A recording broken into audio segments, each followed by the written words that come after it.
Hello everyone, welcome to learn with Subrata. আজকে আমরা ঢাকা বিশ্ববিদ্যালয়ের 2023-24 সেশনে আসা এমসিকিউগুলো সলভ করব।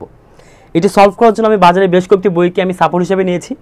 আমার লেখা আমি কো রাইটার হিসাব বিচিত্র জয়কুলি প্রকাশনী এটা নিয়েছি, আমরা প্যারাগন প্রকাশনীর র্যাপস নিয়েছি, ইউসিসি প্রকাশনীর অ্যাবাকাস নিয়েছি। তবে আমার কাছে মনে হয়েছে অন্য দুটি বইয়ের তুলনায় এই বইটাতে যে সমাধানটা দেওয়া আছে এটা নির্ভুল এবং সহজবোধ্য। আপনি যদি দেখেন ইজিলি আপনি বাসায় বসে হোম টিউটর ছাড়াই প্রতিটা প্রশ্নের ব্যাখ্যায় আপনি সমাধান করতে পারবেন। আসুন আমরা পুরো ক্লাসটাতে পুরাই যতগুলো কোশ্চেন এসেছে এমসিকিউ 12টি এমসিকিউ সবগুলো বোঝার ট্রাই করব। প্রথম এমসিকিউ, অন্য সব কিছু যদি অপরিবর্তিত থাকে তাহলে নিচের কোন লেনদেনটি চলতি অনুপাতে কোনো প্রভাব ফেলবে না? দেখি আমরা চলতি অনুপাত কাকে বলে। এখানে আমরা সূত্র দিয়েছি, চলতি সম্পদ ডিভাইডেড বাই চলতি দায়। চলতি সম্পদ চলতি দায় আমাদের কনসেপ্ট ক্লিয়ার আছে। এখন এই নাম্বার অপশন যদি আমরা নেই, এই নাম্বার অপশনে দীর্ঘমেয়াদী ঋণ নিয়ে, তার মানে লং টার্ম যে লায়াবিলিটিসটা রয়েছে সে লং টার্ম লায়াবিলিটি আমার প্লাস হচ্ছে এবং আমার কারেন্ট লায়াবিলিটিস এখানে মাইনাস হচ্ছে, তাই না? এটা নিয়ে চলতি দায় যখন পরিশোধ করবো তাহলে আমাদের শুধুমাত্র এই অংশটুকু মাইনাস হচ্ছে। দেখেন ভালোভাবে, এখানে কিন্তু কোনো প্রকার ইফেক্ট পড়ছে না, তাহলে আমার তো অনুপাতটা চেঞ্জ হয়ে যাবে। তার মানে অপশন এ আমাদের জন্য রাইট আনসার না। তারপরে আসি অপশন নাম্বার বি, বিবিধ পাওনাদারকে নগদ প্রদান। যদি আপনি বিবিধ পাওনাদারকে নগদ প্রদান করেন তাহলে আপনার এখান থেকেও মাইনাস হবে, নগদ মাইনাস হচ্ছে এবং আমার পাওনাদার এখান থেকেও মাইনাস হচ্ছে। তার মানে দুই জায়গা থেকে মাইনাস হচ্ছে, মাইনাস হয়ে গেলে আমার আগে অনুপাতটা থাকছে। তাহলে বি নাম্বার আমার কাছে সঠিক উত্তর আপাত দৃষ্টিতে। অন্য অপশনগুলো আমরা এখনও দেখি নাই। অপশন নাম্বার সি, নগদ স্থায়ী সম্পত্তি বিক্রয়। নগদ স্থায়ী সম্পত্তি বিক্রি করলে আমার এই নগদের পরিমাণটা বেড়ে যাচ্ছে, প্লাস হচ্ছে, এবং স্থায়ী সম্পদ মানে আমাদের স্থায়ী সম্পদটা হ্রাস হচ্ছে, স্থায়ী সম্পদ এখানে নাই। তার মানে যে কোনো এক পাশে পরিবর্তন হলে আমাদের পুরো অনুপাতটা আবার চেঞ্জ হয়ে যাবে, তাহলে এটা আমাদের কাছে সঠিক উত্তর না। অপশন নাম্বার ডি, ব্যবসায়িক মজুদ নিয়ে নগদ পণ্য বিক্রি। এখন ব্যবসায়িক মজুদ দুইভাবে করা যায়। প্রথমভাবে হচ্ছে যদি আমরা এটাকে কালান্তিক পদ্ধতি দেখি তখন একটা সূত্র, যদি আমরা এটাকে অবিরত পদ্ধতি দেখি তখন একটা সূত্র। অবিরত যদি আমরা দেখি তাহলে নগদে বিক্রি করলে আমার নগদ সম্পদ বৃদ্ধি পাচ্ছে, ক্যাশ বৃদ্ধি। অপোজিটে আমি যখন ব্যবসায় মজুদ মানে এটাকে আমরা যখন মজুদ হিসেবে কাউন্ট করব, সাপ্লাই হিসেবে কাউন্ট করব, ইনভেন্টরি হিসেবে কাউন্ট করব, এটা আমার কাছে একটা চলতি সম্পদ মাইনাস হয়ে যাচ্ছে। তার মানে আমার উপরে এবং নিচে দুই জায়গাতে এই জিনিসটা আপনার ইনক্লুড হচ্ছে, মানে সরি এই যে আপনার চলতি সম্পদ হচ্ছে, চলতি সম্পদই একবার প্লাস হচ্ছে একবার মাইনাস হয়ে যাচ্ছে। তার মানে এতে করে তো আমার অনুপাতে কোনো প্রভাব ফেলছে না। তাহলে আমরা কি বলতে পারি আমাদের কাছে দুইটা অ্যান্সার বি এবং ডি, আপাতদৃষ্টিতে সেটাই কারেক্ট, রাইট? তাহলে আমরা এখন যেটা দেখতে পারলাম ঢাকা বিশ্ববিদ্যালয়ের এই প্রশ্নতে আমাদের দুইটা অ্যান্সারকে সঠিক মনে হচ্ছে বি এবং ডি দুইটি সঠিক, কিন্তু দুটোতে সঠিক নয়, যে কোনো একটা সঠিক, রাইট? আর কোনটা সঠিক আমরা দেখব, এটার জন্য আমাদের কাছে ক্লোজ মেজারমেন্ট করতে হবে যে কোনটা সঠিক উত্তরের কাছাকাছি যায়। যেমন যদি আমরা কিছু বইয়ে অ্যান্সার বি দেওয়া আছে, আমি আগেই বলছি বি কেন অ্যান্সার দিয়েছে, এটা ওদের মতো করে দেওয়া হয়েছে, বাট যখন আমরা কম্পেয়ার করব বি এবং ডি যে কোনো একটাকে আমরা কারেক্ট অ্যান্সার হিসেবে নিব। ঢাকা বিশ্ববিদ্যালয় ডিকে কারেক্ট অ্যান্সার হিসেবে নিয়েছিল। তাহলে বি এর সমস্যাটা কি? বি এর সমস্যাটা আমরা একটু সলভ করি। বিবিধ পাওনাদারকে নগদ প্রদান করলাম, তাহলে তার আগে আমরা একটু রেশিও নেই। রেশিওটা ধরেন এরকম 10,000 এবং 5,000 চলতি সম্পদ এবং চলতি দায় আমরা নিলাম। তাহলে এদের রেশিও কত হচ্ছে? এদের রেশিও হচ্ছে 2:1, মনে রাখেন। এই অনুযায়ী আমার রেশিও 2:1। এখন বিবিধ পাওনাদারকে আপনি নগদ প্রদান করলেন, বিবিধ পাওনাদারকে ধরে নেই আমরা বিবিধ পাওনাদারকে 3,000 টাকা নগদ প্রদান করলাম, তাহলে আমার এই নগদ 3,000 টাকা মাইনাস হবে এবং পাওনাদার 3,000 টাকা মাইনাস হবে।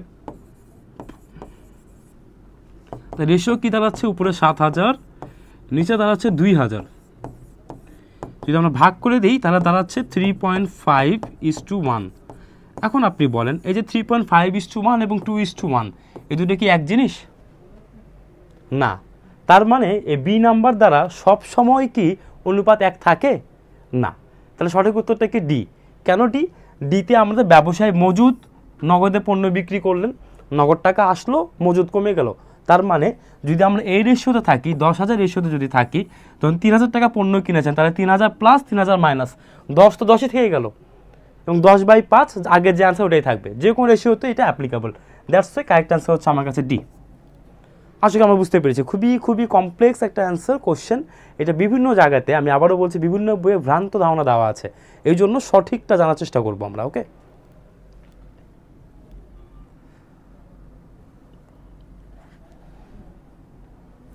নিচে কোন বর্ণনা স্থায়ী সম্পদের সঠিক ব্যাখ্যা প্রদান করে? একদম যাব না, ডিরেক্টলি ডিতে চলে আসি।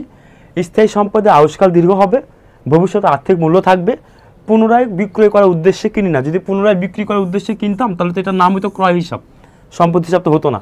অন্য অপশনগুলো হবে না, আমরা দেখলে বুঝতে পারছি। নাম্বার 3, অনুপার্জিত আয়ের সমন্বয় দাখিলা কি? এখন আমরা আসি অনুপার্জিত আয় জিনিসটা কি। ম্যাক্সিমাম স্টুডেন্ট এটাই জানে না, বিষয়টা বুঝি। অনুপার্জিত আয় মানে কিন্তু এমন না যে বকেয়া আয়। ওকে, অনুপার্জিত আয় মানে হচ্ছে যে টাকা আপনি আগে পেয়েছেন, আপনি পরে পরিশোধ করবেন সেই সেবাটা অথবা পণ্যটা। ফর এক্সাম্পল, আপনি অগ্রিম একটা বেতন পেয়েছেন, অগ্রিম বাড়ি ভাড়া পেয়েছেন, যখন সেই আপনার কাস্টমার বা আপনার যে বাসাটা ভাড়া নিয়েছে উনি যখন আপনার বাসায় থাকবে 1 মাস, তখন সে ভাড়াটা উপার্জিত হবে। ফর এক্সাম্পল, আপনি যে বাসাটা সাবলেট দিয়েছেন সেই বাসার মালিক আপনাকে সবার প্রথমে এসে বাড়ি যে ভাড়া আছে ভাড়াটি আপনাকে টাকা দিয়ে গেল, তখন আমরা জাবেদা কি দেব?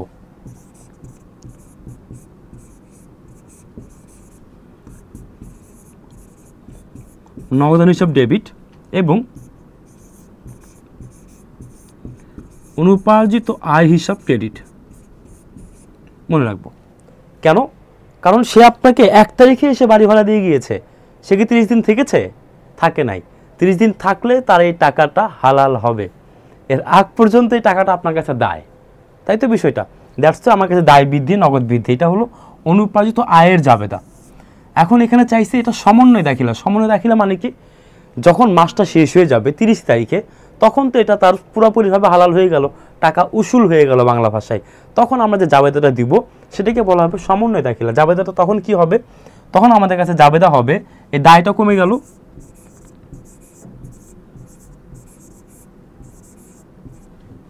অনুপার্জিত আয় হিসাব ডেবিট, এবং যে আয়টা হয়েছে সেই আয় হিসাব আমরা লিখতে পারি এখানে রাজস্ব হিসাব, আমরা লিখতে পারি আয় হিসাব, আমরা লিখতে পারি সেবা আয় হিসাব, যেটা লিখি না কেন সেটা হবে ক্রেডিট। আশা করি বুঝতে পারছি।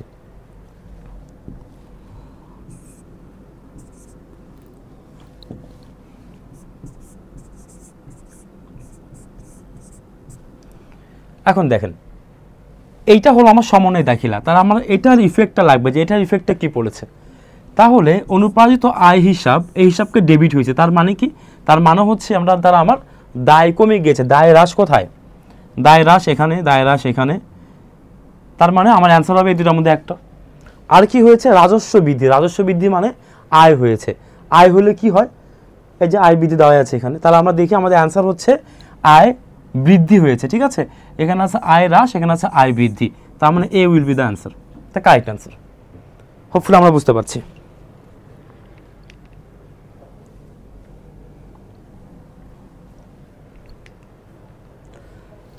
নাম্বার 6, রূপান্তর ব্যয়। রূপান্তর ব্যয় জিনিসটা কি? কিছু কিছু জায়গাতে আমাদের সমস্যা থাকবে স্যার, মেনে নিতে হবে। যেমন আমরা যখন এইচএসসি প্র্যাকটিস করেছি অনেকেই উৎপাদন ব্যয় অধ্যায়টা করি নাই।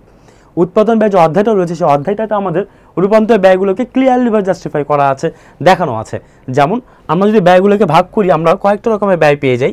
আমরা মুখে মুখে বলছি, যেমন সবার কোথায় পাবো? মুখ্য ব্যয়।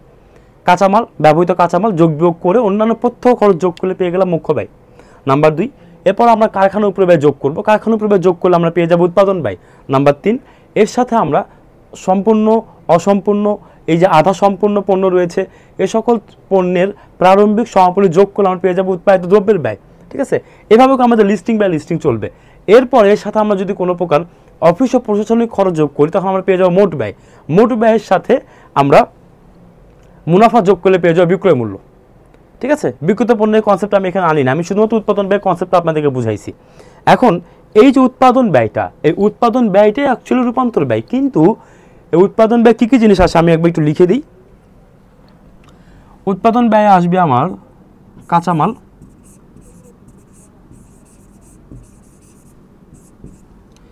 দেন প্রত্যক্ষ খরচ,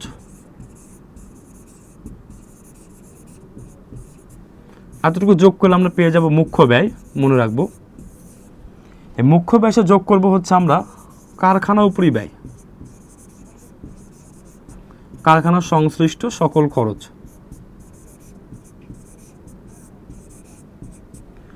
যোগ করলে আমরা পেয়ে যাচ্ছি উৎপাদন ব্যয়।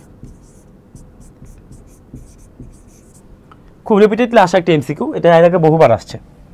এখন এই যে আমাদের উৎপাদন ব্যয়, এই উৎপাদন ব্যয় থেকে শুধুমাত্র কাঁচামাল বাদ দিয়ে দিব আমরা, জাস্ট এই দুইটা জিনিস বাদ দেব। বাদ দিলে আমাদের মতো যত ধরনের ব্যয় হবে সকল ব্যয় হচ্ছে আমার রূপান্তর ব্যয়। এটা থিওরিটিক্যালিভাবে সিম্পলভাবে আমরা বুঝবো, কারণ এখান থেকে এমসিকিউ আকারে আসলে আমাকে এভাবে তথ্য দিয়েও অঙ্ক করতে বলতে পারতো, যেটা আসে নাই ফরচুনেটলি, জাস্ট ডেফিনেশন আসছে। এখন আমি ডেফিনেশন আলোচনা করছি। রূপান্তর ব্যয়ের ভিতরে আসবে প্রত্যক্ষ শ্রম বা মজুরি, অন্যান্য প্রত্যক্ষ খরচ যদি থাকে, এর সাথে আসবে কারখানার উপরি খরচ, যেমন পরোক্ষ কাঁচামাল, পরোক্ষ মজুরি, অন্যান্য মানে হচ্ছে আপনার যিনি কারখানা তত্ত্বাবধায়ক করছে তার বেতন, দেন হচ্ছে যে মেশিনে তৈরি হচ্ছে মেশিন অবচয়, এটসেট্রা, পয়েন্টগুলো এখানে চলে আসে। এই সকল পয়েন্টকে যোগ করলে রূপান্তর ব্যয় পেয়ে যাই। এখন আমরা অপশন দেখি অ্যান্সার কী হয় এখান থেকে 6 নম্বরের।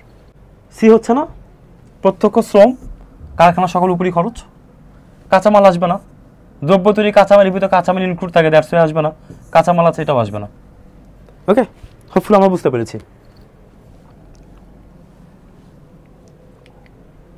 নাম্বার 7, অবচয়ের ম্যাথ। আমরা লাস্ট লাইনে আসি, কত টাকা লাভ বা ক্ষতি হয়েছে এটা জানতে চেয়েছে। আমরা কোশ্চেন অ্যানালিসিসের টপিক থেকে দেখেছি অবচয় থেকে প্রতি বছর প্রশ্ন আসে। আমি ক্লাসের ডিসক্রিপশনে আপনার কোশ্চেন অ্যানালিসিসের লিঙ্কটা দিয়ে দিব, আপনারা দেখে নেবেন। সেখানে দেখবেন আপনারা এই লাভ ক্ষতি ম্যাথটা বারবার আসছে এমসিকিউ নানো রিটেনে। লাভ ক্ষতি কাকে বলে? লাভ হইলে বিক্রয় মূল্য বেশি হবে, ক্ষতি হইলে আপনার বিক্রয় মূল্য কম হবে। এই তো থিওরি, এই থিওরি আমরা সবাই জানি, তারপর লিখে রেখেছি আপনার জন্য। লাভ ক্ষতি বের করার সূত্র বহির্মূল্য মাইনাস বিক্রয় মূল্য, তাই লাভ বা ক্ষতি পেয়ে যাই আমরা। প্রশ্নে আসি, 4 বছর পূর্বে, পয়েন্টগুলো নোট করবো আমরা, ঠিক আছে?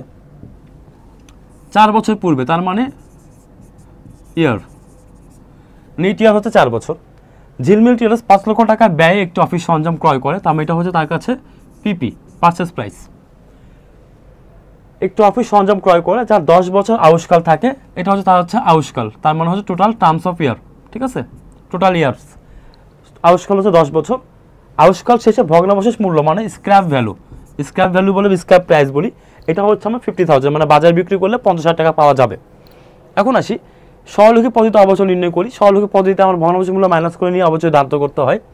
বর্তমানে মেশিনটি এত টাকা বিক্রি করেছি, তার মানে সেলিং প্রাইস দেওয়া আছে, তার লাভ বা ক্ষতি কত? আমরা লাভ ক্ষতির সূত্র বসাই। লাভ ক্ষতির সূত্র বহির্মূল্য মাইনাস বিক্রয় মূল্য। বিক্রয় মূল্য কত? 3 লাখ টাকা এখানে দেওয়া আছে, আমার জাস্ট লাগবে বহির্মূল্য। এখন আমরা আসি বহির্মূল্য আমরা কিভাবে বের করব দেখি। সূত্রগুলো আমি লিখে দিচ্ছি আপনাকে।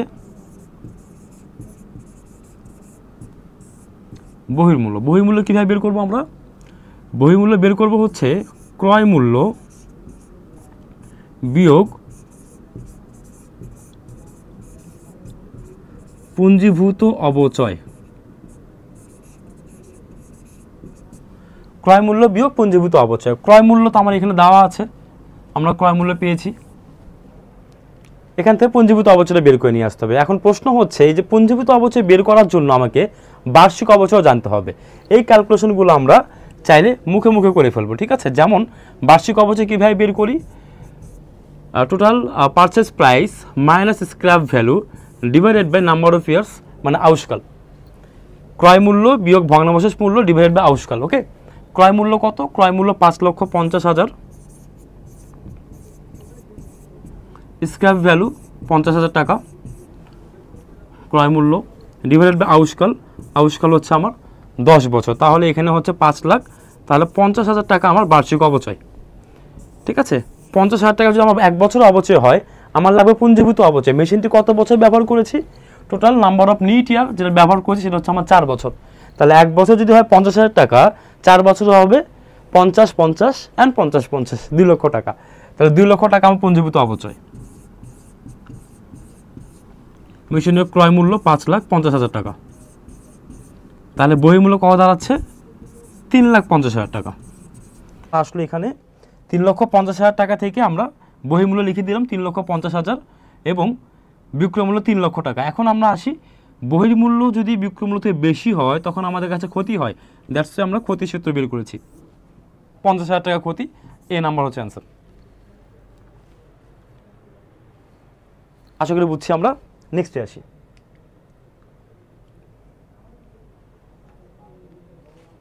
চলতি সম্পত্তি পরিমাণ জানতে চেয়েছে, কিন্তু আমার কাছে দেওয়া আছে চলতি মূলধন এবং চলতি অনুপাত। চলতি অনুপাত আমরা এখানে লিখলাম, চলতি মূলধনটা আমরা লিখি। খুব রিপিটেড আসা কোশ্চেন। চলতি মূলধন সূত্র হচ্ছে চলতি সম্পদ বিয়োগ চলতি দায়। চলতি সম্পদ কত, চলতি দায় কত, কীভাবে পাবো আমরা? এটা আমরা লিখে দিই। চলতি সম্পদ মাইনাস চলতি দায় ইজ ইকুয়াল টু কী পাই? চলতি মূলধন, তাই তো? ইজ ইকুয়াল টু চলতি মূলধন। লিখে রাখলাম, সূত্রটা আমাদের কাজে আসবে। চলতি অনুপাতে আসি। চলতি অনুপাত বলা হয়েছে এখানে, চলতি অনুপাত হচ্ছে 3:2, 3:2।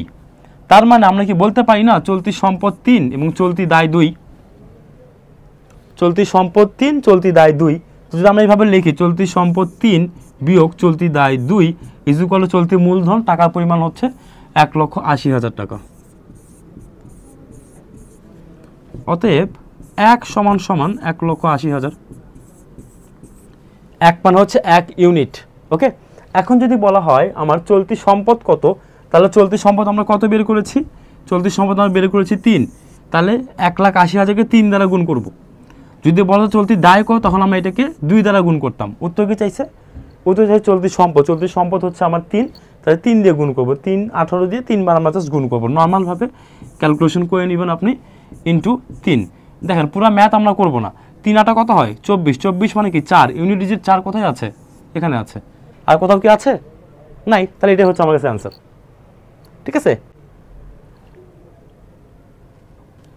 নাম্বার 10, যদি জনাব লিমনের ব্যবসায় প্রারম্ভিক মূলধনের পরিমাণ দেওয়া থাকে, সমাপনী মূলধন দেওয়া থাকে, নেট ক্ষতি দেওয়া থাকে, ওকে, তিনি কত অতিরিক্ত মূলধন ব্যবহার করেছেন? আচ্ছা, মানে এটা হলো আমার কাছে একতরফার অঙ্ক। আমি আগে বলেছি একতরফা অধ্যায়টা খুব গুরুত্বপূর্ণ, আমরা অ্যানালিসিস দেখেছিলাম।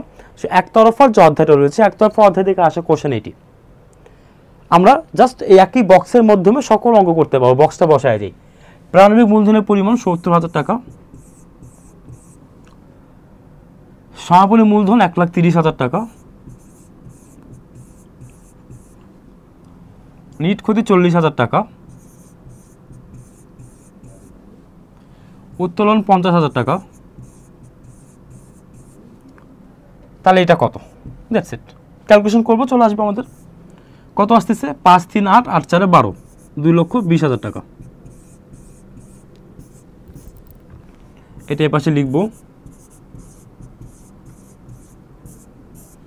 70 আছে, 2,20,000 হইতে হবে। তাহলে কত বাকি আছে এখানে? 1,50,000 টাকা।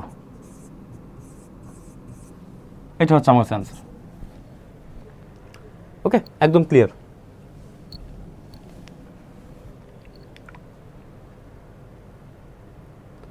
ওকে, উত্তর চাইছে শেয়ার প্রতি আয়ের পরিমাণ কত। আমরা শেয়ার প্রতি আয়ের সূত্র এখানে দিয়ে রেখেছি। সাধারণ শেয়ার হোল্ডার লভ্যাংশ ডিভাইড বাই গড় সাধারণ শেয়ার হোল্ডার। সাধারণ শেয়ার হোল্ডার লভ্যাংশ কীভাবে পায়, এটাকে আমি একটু ডিসক্রাইব করে সূত্র লিখে দিচ্ছি আমি। সেটা হচ্ছে